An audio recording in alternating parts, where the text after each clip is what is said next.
Frédéric Godard, bonjour. Bonjour. Vous êtes chercheur, sociologue de la mode. Vous avez écrit récemment Sociologie de la mode, paru aux éditions La Découverte. Alors, pour donner une idée de l'impact de la mode sur l'environnement, on peut donner un chiffre. Pour un jean, il faut 7 à 11 000 litres d'eau pour le produire, le délaver. On n'a absolument pas idée de ça quand on porte un jean. Oui, l'impact de la mode sur l'environnement est absolument phénoménal. Vous avez parlé de l'eau, on dit qu'il y a 4-5% de l'eau potable au monde qui est consommée par l'industrie du textile, de la mode. On produit plus de 100 milliards de vêtements par an pour 7 milliards d'habitants. On porte les vêtements maintenant autour de 5 fois. Voilà. Oui, c'est-à-dire qu'en fait, depuis 15 ans, on a quasiment doublé le nombre de vêtements que l'on achète. Comment cette frénésie est-elle devenue possible? Qu'est-ce qui s'est passé? Alors, c'est une révolution qui a commencé dans les années 60 avec le prêt-à-porter, quand on est sorti du monde de la haute couture, et maintenant on parle de la mode rapide ou fast fashion. Simplement, on a des coûts de production qui se sont effondrés. On produit dans des pays à bas coût, les techniques de production sont beaucoup plus efficaces, les matériaux sont de meilleure qualité, moins chers, etc. Et ça suit aussi une demande. Simplement, les gens veulent changer de style en permanence. C'est facilité aussi par l'existence des réseaux sociaux et d'Internet qui nous abreuvent de styles différents et d'influences. Donc voilà. Mais il y a quand même une révolution qui est en marche pour contrer cette façon de faire. Alors c'est vrai que depuis quelques années, il y a une prise de conscience dans l'industrie de la mode. D'abord de militants, d'activistes, ensuite des consommateurs et consommatrices. L'idée, c'est vraiment de réduire l'impact de l'industrie de la mode sur l'environnement. Et la mode de seconde main, c'est un des aspects les plus importants. Alors, ça représente combien aujourd'hui, la mode de seconde main, par rapport à l'industrie traditionnelle? Il n'y a pas vraiment d'études là-dessus, j'ai essayé de me renseigner, mais on n'a pas vraiment d'études précises. En tout cas, on sait que ça croît très vite, et c'est quelque chose qui, pendant longtemps, était très tabou. C'était tabou de porter des vêtements de quelqu'un d'autre, en fait. À partir des années 50, ça a commencé, et maintenant, c'est devenu complètement accepté, et c'est même devenu cool. Alors historiquement, on peut quand même le replacer dans un mouvement qui est né en Angleterre avec le mouvement punk, où là, la seconde main, c'était vraiment une référence absolue en termes vestimentaires. Effectivement, les sociologues, les historiens disent la Grande-Bretagne, les États-Unis, dans une certaine mesure, c'est l'origine en fait de la mode de seconde main. Et le mouvement punk, effectivement, c'est une fierté de porter des vêtements usagés. Mais une réaction aussi contre la mode, donc le mouvement de l'anti-mode, avec des créatrices comme Vivienne Westwood, etc. Et ça s'est développé peu à peu. Donc aujourd'hui, on observe un vrai changement de cap. Donc avec ces vêtements de seconde main, c'est plus un épiphénomène, plus du tout. Alors ça fonctionne comment, ces vêtements de seconde main? On voit que les grandes enseignes s'y sont mises, Macy's aux États-Unis, même les galeries Lafayette en France, mais il y a énormément de choses qui sont disponibles sur la toile.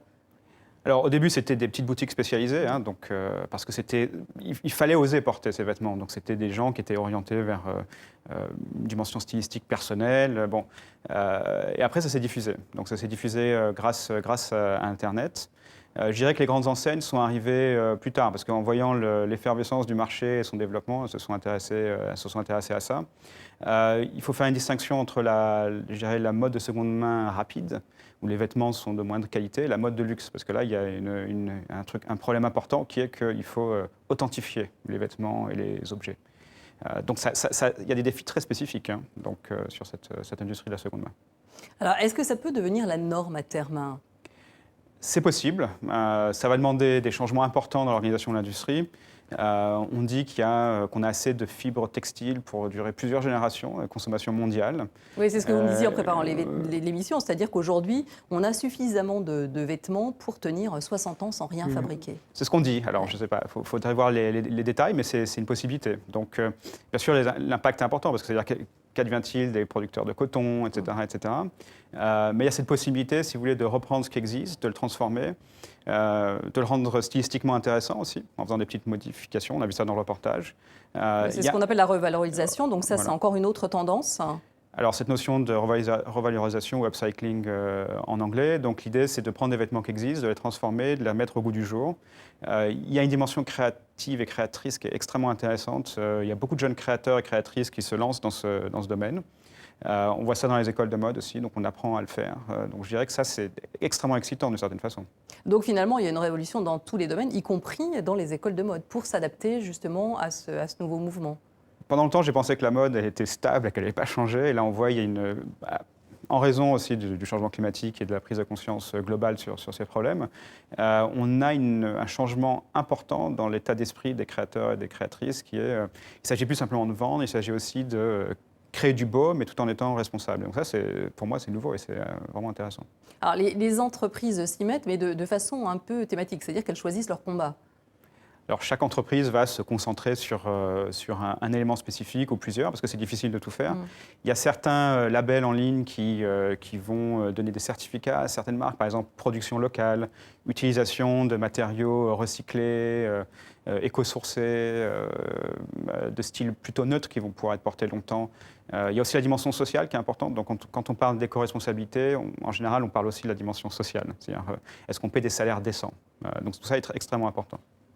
Alors bon, aujourd'hui, on voit surtout que ce sont les jeunes, la tranche 18-24 ans qui monte la tendance, puisque 32% donc, déclarent avoir acheté un vêtement de seconde main. Est-ce que les personnes plus âgées vont s'y mettre aussi de façon significative? Oui, c'est une tendance de fond. De toute façon, les générations actuelles vont vieillir, donc dans les années qui viennent, elles vont continuer à consommer comme ça. Je dirais qu'il y a, puisque l'offre stylistiquement et esthétiquement devient plus intéressante avec la revalorisation, puisque ce n'est plus un tabou de porter des vêtements déjà portés, c'était un problème avant, ça va se développer. Et les canaux de distribution aussi se multiplient, on a vu les grands magasins, ça peut être Internet aussi, etc., etc. Donc oui, absolument, ça va se développer. Donc ce sera un marché exponentiel. Exponentiel. Merci beaucoup Frédéric Godard beaucoup. pour cette analyse. Je rappelle le titre de votre dernier livre, Sociologie de la mode, paru aux éditions La Découverte. Merci. Merci.